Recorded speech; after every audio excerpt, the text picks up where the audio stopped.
Hello, my mimics, and welcome back to the Mimic Commentary, episode 39. We're going to go down the well again, because last episode we ended with me doing a lot of yapping and reading a passage from the Bible about Babylon and prophecy and things like that. A lot of fun stuff.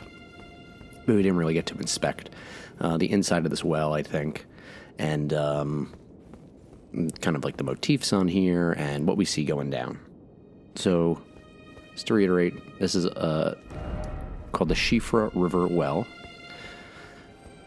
The outside, it's built next to a minor Erd tree. We have beast motifs on the front. Looks kind of like a dog or a bear or something. Maybe a lion. It's hard to say. With plants coming out of its face.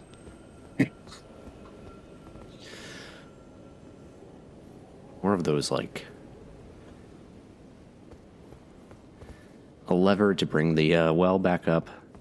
More flower kind of motifs. And I kind of see, and I want your opinion on this, does that kind of look like a lily? Like, on the, because I see lilies, like that curling flower. I see that lily kind of like all over this stuff. I don't know if you guys see that too. A lot of that like kind of flower motif, like a lily. I'm not sure if I'm just seeing things or if you're supposed to get lilies from this. Bunch of like basins and candles for prayer, I would assume.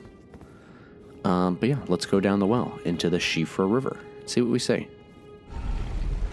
This is stars, starlight, much like the way-gates. This lights up, much like the divine towers. The whole thing lights up. This is actually floating within air, so very magical, very powerful, very different than the elevators we see in many of the castles. So an ancient or futuristic technology. And then, hope we're facing the right way.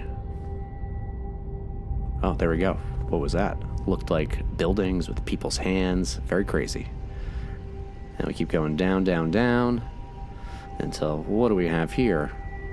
Oh, goodness golly gee. There's a whole frickin' civilization under the earth. And this is like information overload. You could see that this thing is floating. We'll send it back up so you could see it too. But the power of this like magic, like this it's kind of like gravitational. So far we see that the this type of starlight magic,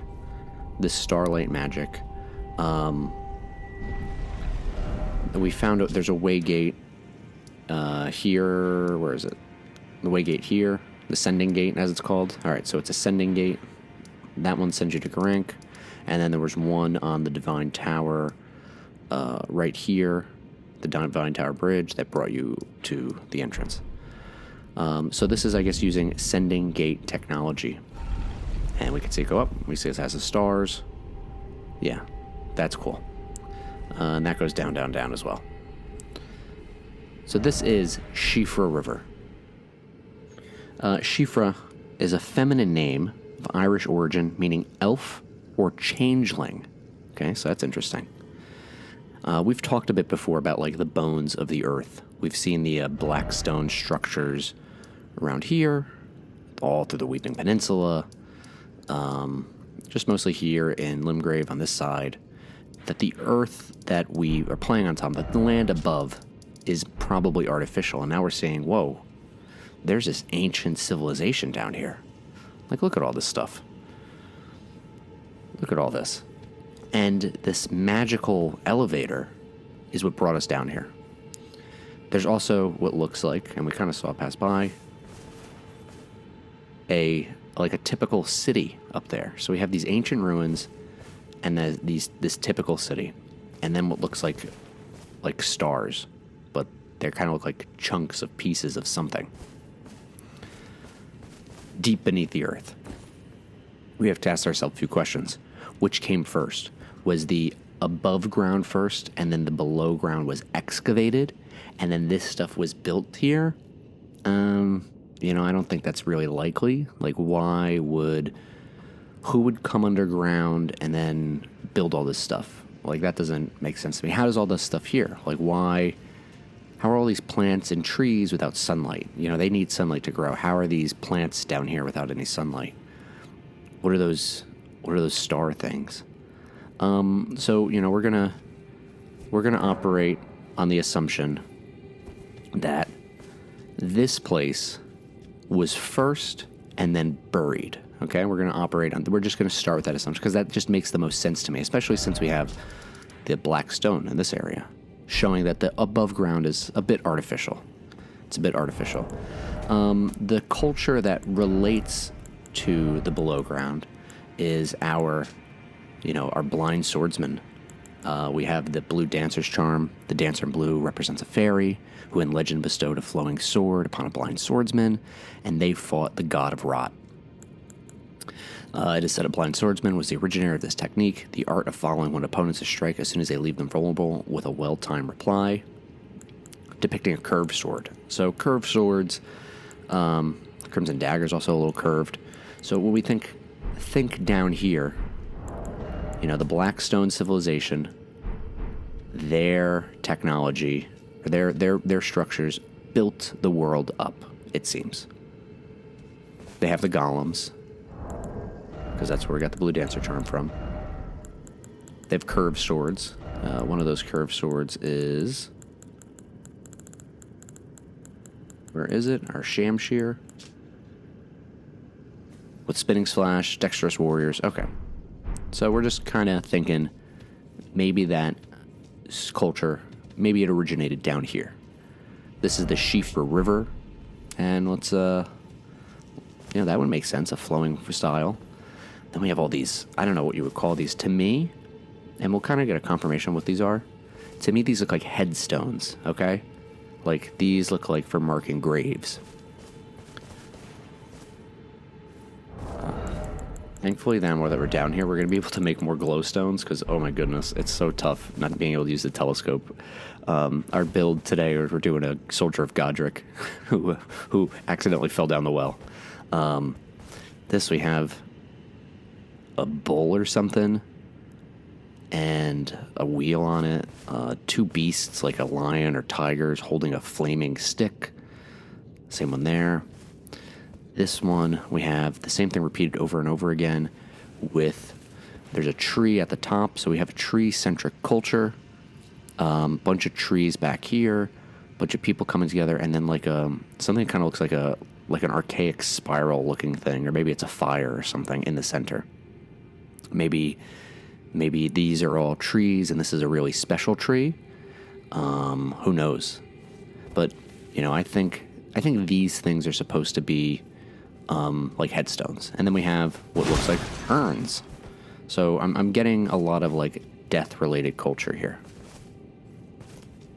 This is a different one. So at the top we see. Now I'm not sure if you read these top down or bottom up. When I first played the game, I was reading bottom up, but I think we're supposed to do top down. So let's start top down and then bottom up and see which one makes more sense. And we'll revisit this stuff when we get more information. We're trying to do some tarnished archaeology over here and trying to figure this stuff out.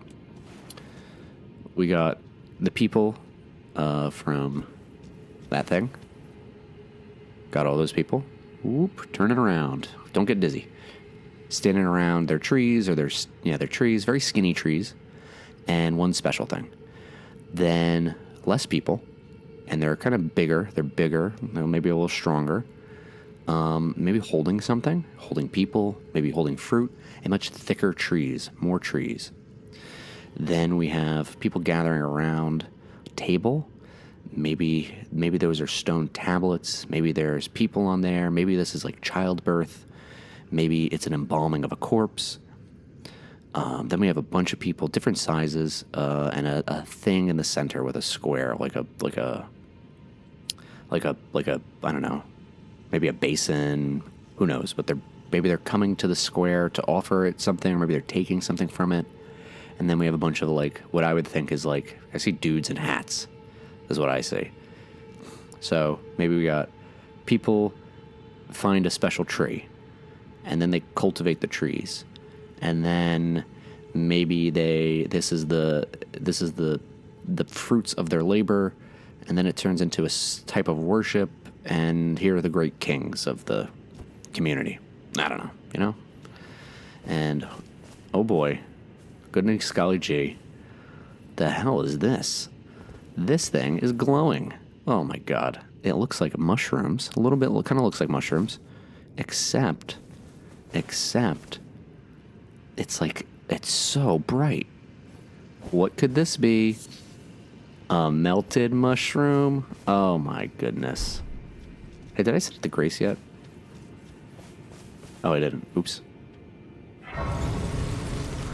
We're being silly here. Okay. This is a... Let's go to all of our crafting so we can look at it side by side. We have mushrooms, a fungal growth that thrives in damp thickets. Its thick, spongy flesh is a key component in throwing pots. Toxic mushrooms, so, you know, we can see that there's kind of like a fuzzy fungus growing on them. They're shaped very similarly, though. They grow in rotted lands, covered in toxic mold. And this is a melted mushroom, so you can kind of see it has a similar shape. It has a similar shape to the other mushrooms. However, it's melting. A mushroom that grows in the false night in and around the Eternal City. Oh boy, okay. Material used in crafting items. It drips with a viscous fluid that behaves much like oil.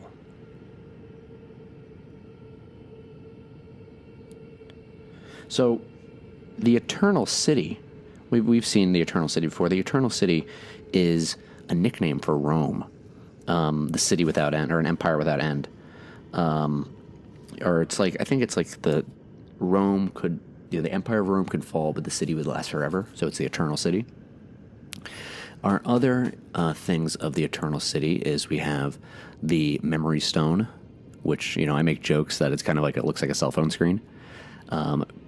Sorcerers produce these. It's a black, lightly beguiling stone, increases memory, said to be a fragment of the black moon that once hung above the Eternal City. So there was a black moon above the Eternal City. And where's our mushroom? This is found in the false night in and around the Eternal City. It drips with a viscous fluid that behaves much like oil. So there's a false night. Because it's underground, this isn't real night. So is that black moon part of that false night underground? And we also have the starlight shards, a prized item that was once used in Eternal Cities as an ingredient in intoxicating draughts. An ephemeral silver that gives off the pale blue glow, what remains of a passing flash of starlight. That would probably explain how we got this elevator like this, how we have this magical elevator. So they capture passing flashes of starlight.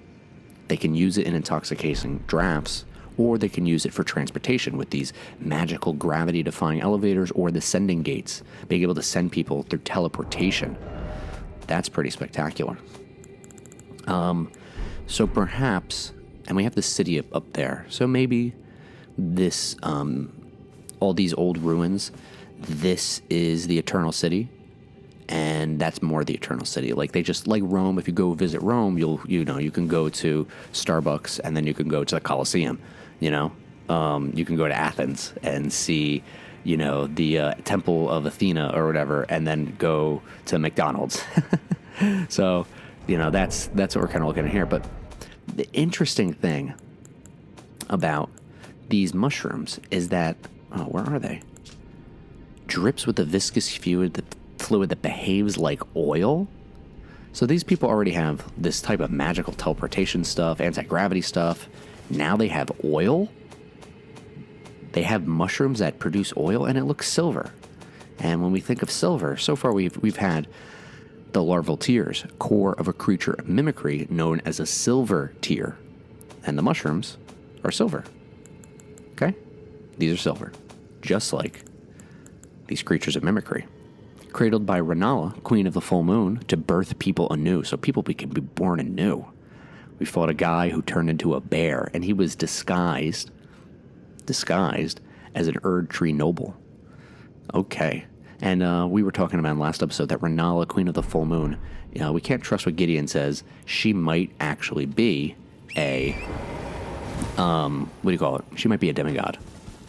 Because, Gideon is the all-knowing, but that's a self-imposed title. I'm also the all-knowing because I say so.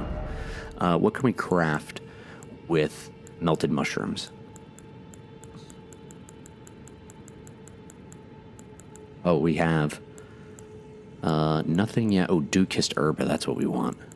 That's what I was looking for, not the melted mushrooms. Okay, we'll pick some of those up. Here we go. Here's our dew-kissed herba. Oh boy, God, I love. Ugh. Okay, so now this looks like herba from up above.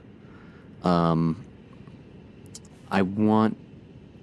You know what? We're going to take a quick detour, real quick. We're just going to look at herba real quick. I also want to make note. Roa fruit is on the surface. Let's see if we find Roa fruit below ground. All right, hope you can see this well. This is what a normal mushroom looks like. It still also glows, but we tied that to the Erd tree. And then, this is what herba looks like. Okay? It still also faintly glows with a little bit of light. Common, found everywhere. It gives off a faint light. Okay, but it gives off a golden light. These are giving off not a golden light. There's still a little goldish green there, but these are kind of like bluish. Here's our dew-kissed herba. Okay. An herb that grows in the false night and around the atrocity, soaked in arcane dew, and it gives off the faint glow of starlight. Okay. So compared to herba, look, they look exactly the same. Exactly the same, except the color is different. This one is silver, and it's soaked in arcane dew that gives off the faint glow of starlight. Now, arcane dew, we have our Blessed Dew Talisman, which is supposedly the sap from the Erd tree, but as we discussed in many episodes, most likely the dew is the sacred tears.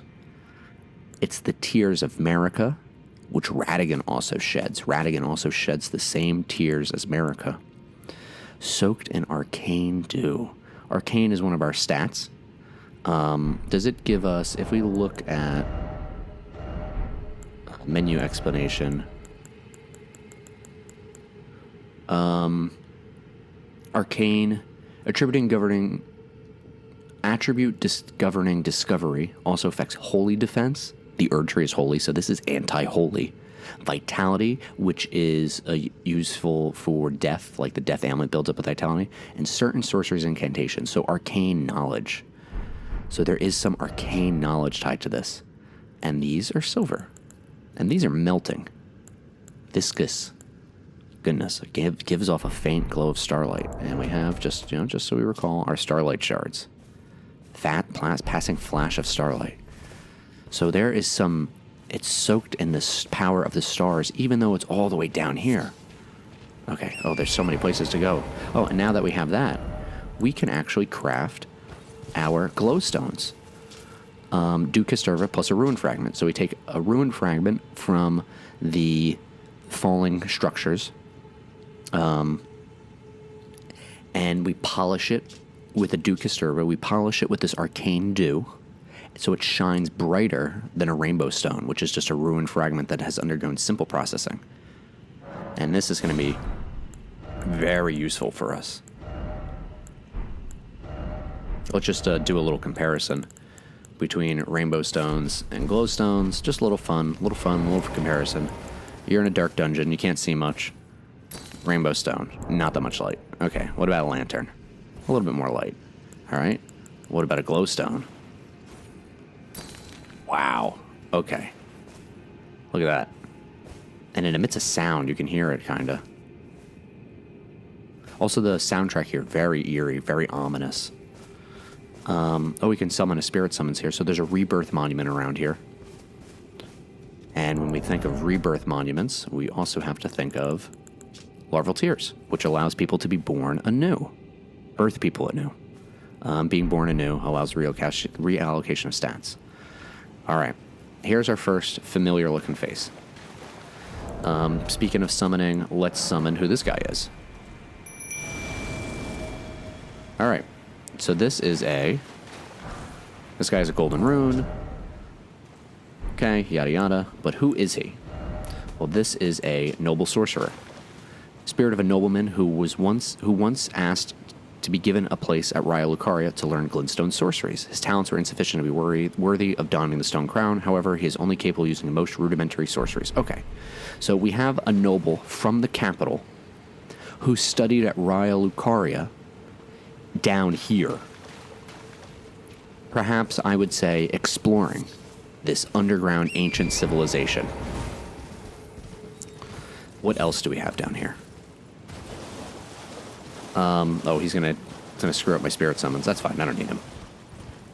This place seems safe. What could be living down here? Another noble sorcerer. This is to summon cooperators, tarnished cooperators of gold. So I'm getting, the golden capital, maybe sending people down here. Now here's something that's really cool. Ghost Glovewort. So Grave Glovewort is the white flowers that bloom in the catacombs, each a soundless bell to summon spirits. White flowers that bloom in catacombs, a spirit nestles close. So down here, this is equivalent to the catacombs. The catacombs where the dead spirits are supposed to go to be absorbed into the great tree roots. We learned from D that no matter where you are, you will always get to the great tree roots. But here, even down below ground, amongst these trees and this dew-kissed herba, we are finding grave or ghost glovewort. So there's spirits down here. This is a spirit-rich environment. Whatever ancient culture this is, they must have some reverence to the spirits. And we've talked about glintstone before. Like, here we go. Sorry. We've talked about glintstone before, and how that's the spirit of the spirit life lives within glintstone. That's what Selen told us. So the Eternal Cities is using spirit magic, soul magic, star magic, and it looks like, we were in Stormvale Castle. That place was old. We knew Stormvale Castle was old. It's tied to prophecies. It's tied to the ancient death hexes. Which one has better adjustment for me? This one does. Okay. It's tied to the ancient death hexes, but older than the death hexes is this eternal city that has advanced technology. And this guy found a silver firefly down here. We usually find these in caves. The light of the firefly is believed to have a alluring magic. Silver light is considered to invite riches, which is interesting compared to gold. Gold is... What do they say gold light is? Where are the fireflies at? Invite runes. These are found, give off golden light, find near the minor Erd trees. These are in cold waters, untouched by sunlight. So gold is tied to the sun and to the Erd tree, while silver is tied to the underground. It's tied to the spirits. It's tied to the stars. So now we have a dichotomy. We have a little ice and fire dichotomy here. So let's go take a peek at this place. Another sorcerer. Or another noble sorcerer. And who are our enemies? What did he have? More golden runes.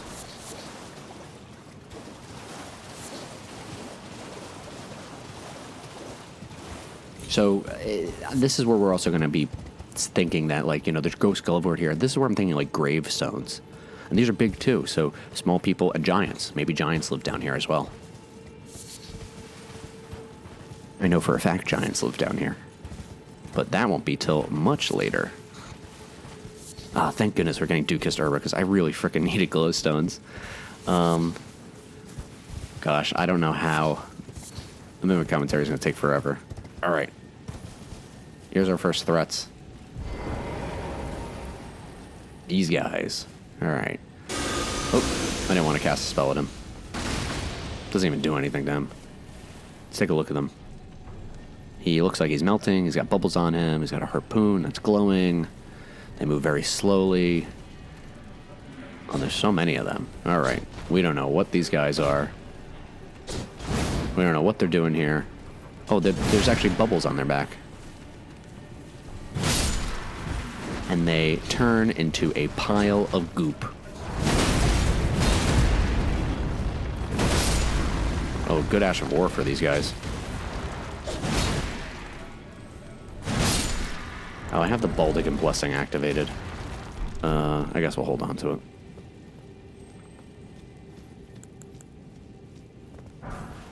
Smithing stones, yeah, I guess you bring a smithing stone down here in case you want to enhance your equipment, or he found it here. Okay, so we have these men who appear to be made of some clay-like substance, who are just all over the place, and they got harpoons, kind of rudimentary harpoons. They kind of look like, so there's ropes around them, kind of look like fishing. Like, it looks like they would throw them out. So they're hunting maybe some, like, aquatic animals. Hopefully we can get their weapon to drop.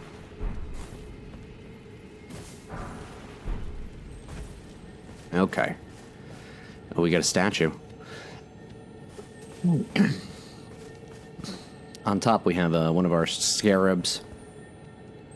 This guy's destroyed. Looks like roots, maybe legs. We'll find more of that later, but here's something interesting. We have one, count 'em, one golden centipede. Kept as a fetish by Golden Order fundamentalists, especially hunters of those who live in death. As such, they're found near churches and similar. The golden dissected remains of a centipede. And the centipede looks like that. We remember from D and Roger, the mark of the centipede. It's the curse. It's a curse something, and it's an ill omen. He found it at Summonwater Village, right over here. And he's trying to hunt it down because it's related to those who live in death. It's related to Deathroot. We also found the golden centipedes. The only other golden centipedes we found were at a church with the Church of Pilgrimage where Radigan was. So did a Golden Order fundamentalist come down here and leave this here in reverence to this statue like they would for Radigan? Or is this an older culture that uses golden centipedes in part of their religious structure, like their religious, what do you call it? Their religious practices. And this whatever this statue is supposed to be, is maybe similar to a Radigan statue. There are a lot of these guys over here. Hopefully we can get their weapon to drop. But you know what? Do I have any... Here, let's use one of these so I can hopefully get a drop.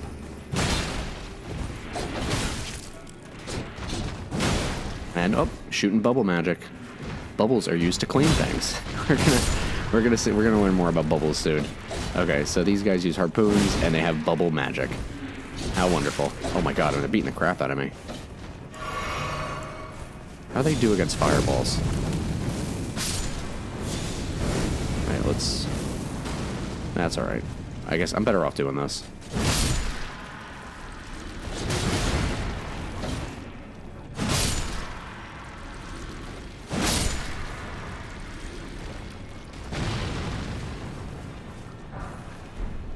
Oh, yeah, okay, so we can see how these explorers got all messed up. These bubble-wielding Claymen really messed them up. The bubbles on their back, and they're summoning bubbles. Are these the inhabitants of the Eternal City? Well, they don't really seem too intelligent. You know, much like all the people we find in the above ground, they have gone mad. Immunized cured meat, what's that for? Boosting immunity. Yeah, I guess, like, you know, you bring it down here, you expect maybe there's going to be some poison underground. Oh, a white tree. Oh, goodness. He had rainbow stones. Guide his way. Okay. There's more of those guys over here, and I want to go fight them before my pickle runs out.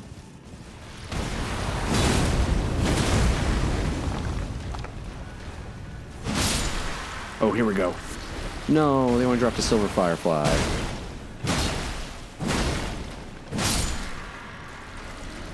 Okay.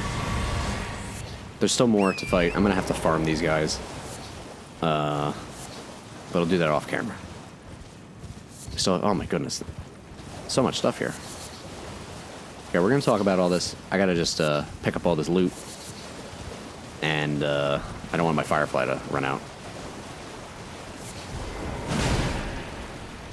Oh, they formed out of the... oh, goodness. They reformed. Oh, you know, I've never noticed that before. We're gonna have to come back for that. That was so cool. I've never seen them do that before. They're very formless. Okay. So these guys can turn into the goop and then turn into people. Oh, how interesting. Oh, is that the item? Oh, goodness.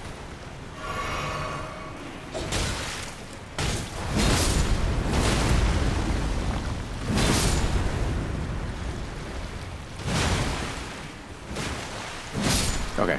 Did we get the item we wanted? Silver Firefly, Golden Rune, Smithing Stones. No, these aren't what we want. Oh, and I can't craft the luck foot. Okay. Wow.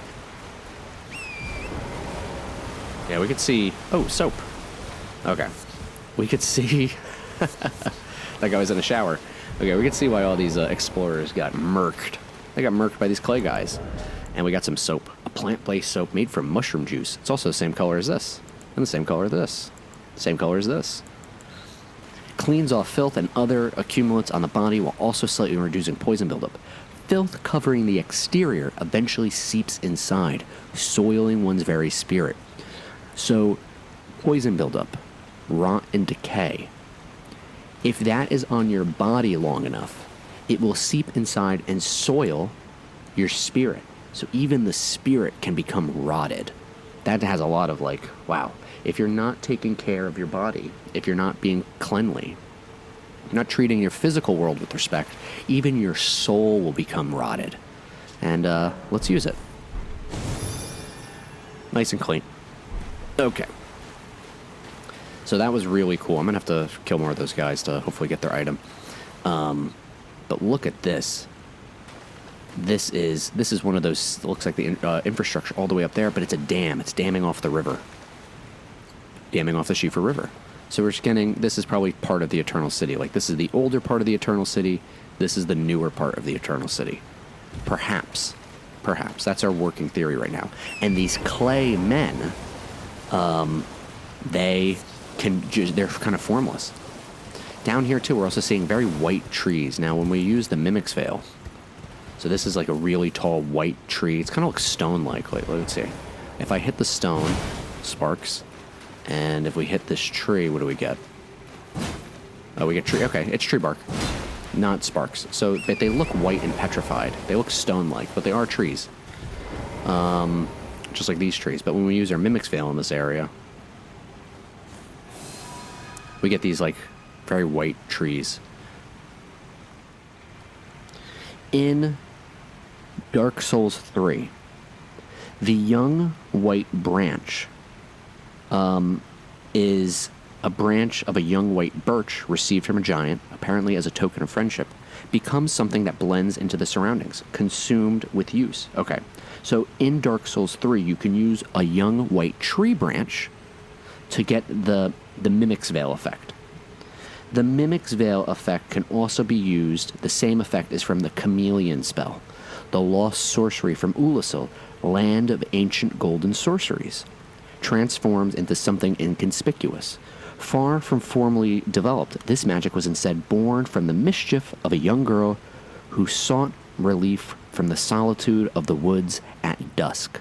So, Dusk is a character in Dark Souls 1, related to the lost ancient land of the Ulasil, who had light magic and time magic and chameleon magic, and they used white tree branches to cast their spells. And Dusk of Ulasil was their princess.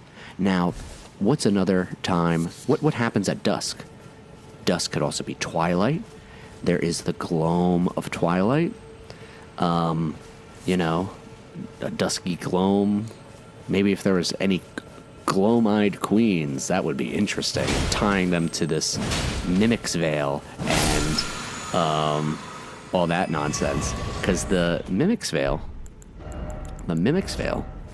is a golden veil of intricate design. It's also known as Mirrors of Mischief. So I think you see where we're connecting these things.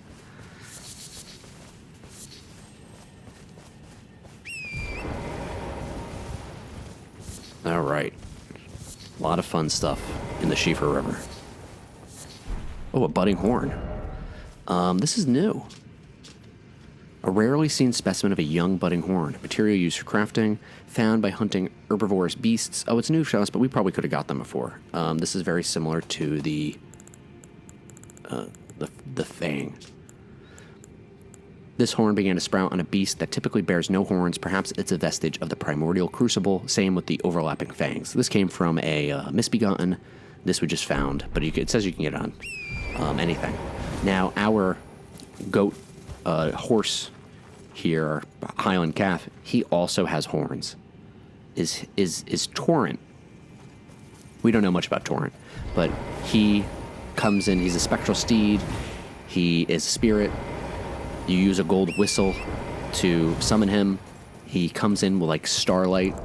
You know, when he comes in, it looks like starlight shards. It looks like the Eternal City stuff. Is he tied to the Crucible?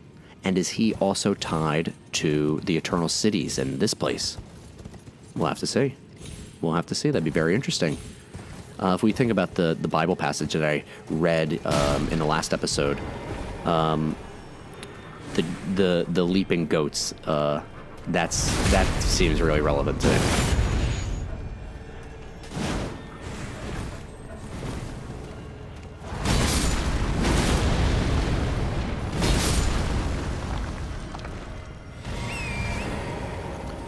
All right. Throwing daggers. Yeah, okay. You guys were not prepared for this place. Am I going to make it? I fell to my death, and I lost my Great Rune.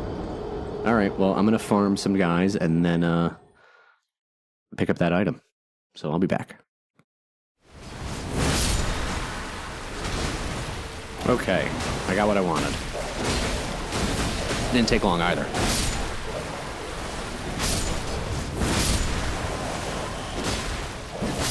We also have to change up our build a little bit. Okay, we got the Claymen's Harpoon. Harpoon with a tip made from a sharpened meteorite shard. Let's equip it so we can look at it. And we'll drop a glowstone too, so it's easier to see.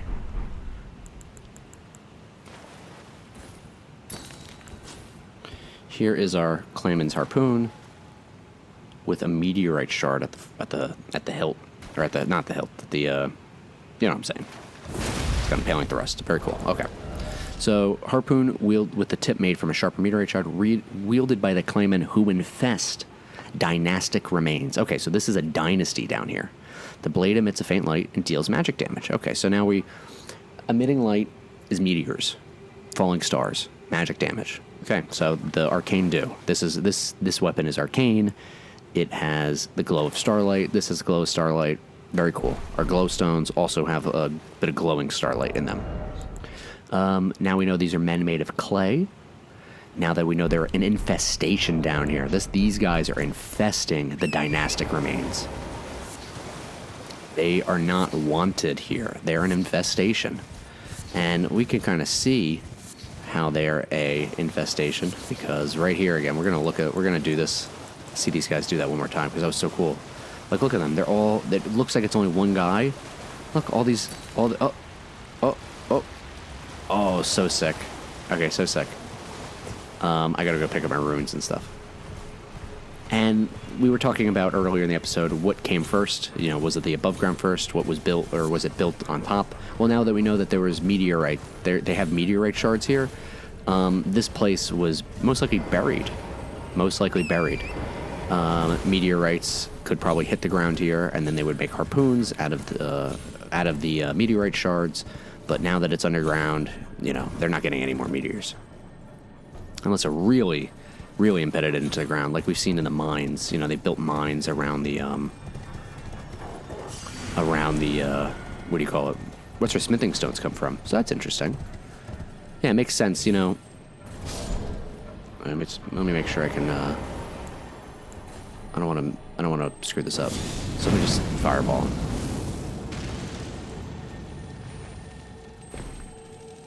Oh.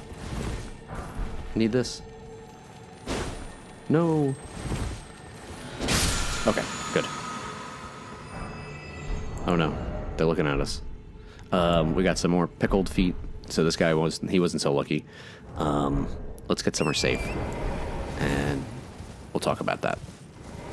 We'll go to our cool architecture over here.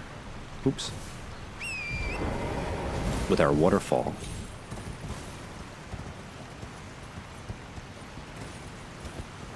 Can I? Please? Hello? There we go. Golden runes. Okay. So the Claymen, they're an infestation. They're made of clay. They're formless. They can form to a liquid or they can form into people.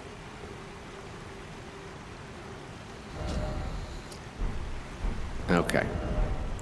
And they also have oracle bubbles. Ooh, look at the background on that spell. Sorcery of the Claymen who served as priests in the ancient dynasty. All right. So these guys are priests, but they're an infestation, and they're artificial. So these are artificial men serving as priests in the ancient dynasty. They infest the ancient dynastic ruins, though. These dynastic remains are an infestation. They're not wanted. They're not real people, but they are spreading a religion. Produce several small magical bubbles that drift towards foes before they naturally pop. Charging increases delay before the bubble pops. The Claymen search for the lost oracles within their bubbles. Ooh.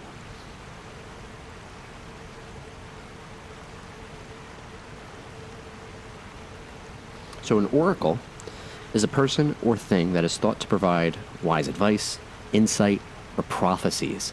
So these priests infested the ancient dynasty, and they would produce these bubbles as part of their religion to look into the future. Now, which culture is sending, where they come from? Where do these guys come from? Okay? What is their mission? They're Claymen. They're made of clay. So somebody made them. And they made them to spread a religion about the future. Down here. In this infested dynasty. That's crazy. What could that be? What could that be? But the oracles have been lost. Now let's look at the sigil of the spell. If we look at the sigil, we have the ambush shard, one of the night sorceries of Celia, town of sorcery. The Celian sorcerers are assassins, and it is said that they often hunted their fellows. It has the same sigil as it's a little off-center, actually. One of them is off-center. That's interesting. It has the same sigil as the Claymen. So the Celians, who are assassins who hunt other sorcerers. Night sorceries now. Hey, we're getting a lot of night stuff here. Faint glow of starlight in the false night of the eternal city. Soap's got bubbles. This is bubbles. Spirit magic. We also have the Carians. Their sigil looks a lot like this sigil. What's the difference? So this one is a sword and a staff, and this one is a staff and something else. We can't see it right now. I can't cast either of these spells. I don't have enough intelligence or arcane. We need arcane to cast these too. I think this is our first arcane spell. Oh, you know what? You know what also needs arcane? Dragon spells. We haven't eaten a heart yet, but the dragon communion skills. Turning into a dragon requires arcane. Arcane knowledge. So we'll see if we can get a little more intelligence to be able to cast that stuff. I need a rune arc. So, very interesting. The Celians, town of sorcery with their night sorcerers and their assassins, are somehow linked to these Claymen in this ancient dynasty. You know, in the last video, we talked about the Eternals. Marika is an Eternal, and she has Marika's mischief. The Mimic's Veil is... Now, we can't... we're trying to think, like, this is an old place. It's underground. But we have this Eternal faction. Here's our first look at who this could be. Very feminine feature. A blue fire covering their eyes, much like a prophet.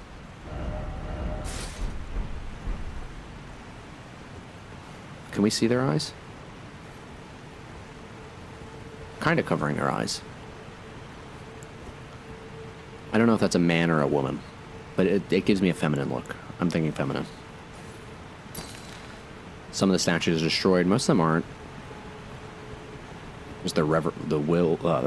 Here's the river that's being dammed off. Very interesting.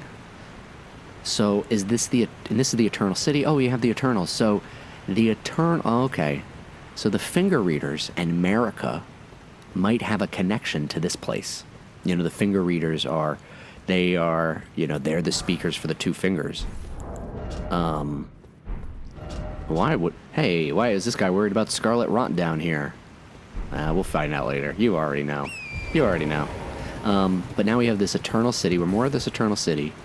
We have the finger readers live lives eternal. America is the eternal. We have these Claymen who are spreading religion. And we know in the above ground that's really important. Like, people do crazy stuff for the Erd Tree religion. So it looks like we might see kind of a mirror of above and below ground. As above, so below. Where above ground, it's the Erd Tree religion that is used to manipulate people. But below ground, maybe it's a different type of religion. We have our same type of animals that we'd find above ground. Oh, please don't kill me.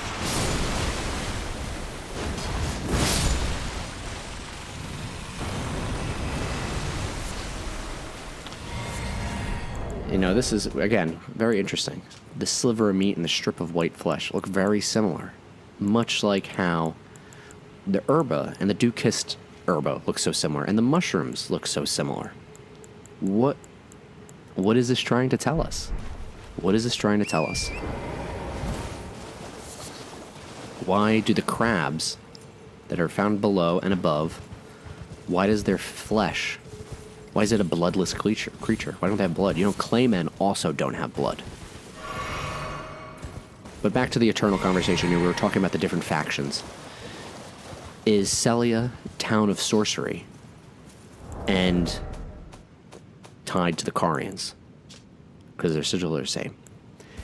Is Celia tied to the Eternals and the Eternal City and their night sorceries and Starlight? Is it tied to America and the Finger Readers? Is this a faction that existed below ground with spirit tuning in this ancient dynasty, and now they built a world above? Is this what we're seeing? And are these explorers from the Academy trying to figure this all out? In George R. R. Martin's Fever Dream, it's about mortal vampires. One of the evil vampires, he says, like, I saw Rome be built and I saw Rome crumble. Someone else, I think him or someone else, says, days and years are alike to one who lives the life eternal. And to me, that tells me that someone who has an eternally long life could be doing very long schemes. You know, what's happening up above is just one piece in the puzzle. Down below as well. So that's going to end this episode. We're at the Siofra Riverbank, and we got a lot to do. Hopefully, you know, usually it takes pretty long to do these episodes when we get so much new information at once. We have to talk about a lot of things. Hey, these are white branches. Last episode was like a little bit all over the place because we got so much information. Hopefully this was a little more together. Hopefully I wasn't too repetitive. My therapist told me that I'm the poster child for ADHD, so I think I might just have like ADHD brain, and sometimes I can't handle it, and I just go all over the place. But yeah, we're getting, like, I'm telling you, the Mimic commentary is gonna be crazy. I mean, Limgrave this was the starter zone, but after getting our politics coming down here, oh goodness gracious. So, hope you guys enjoyed. You know the drill. Let's do the thing.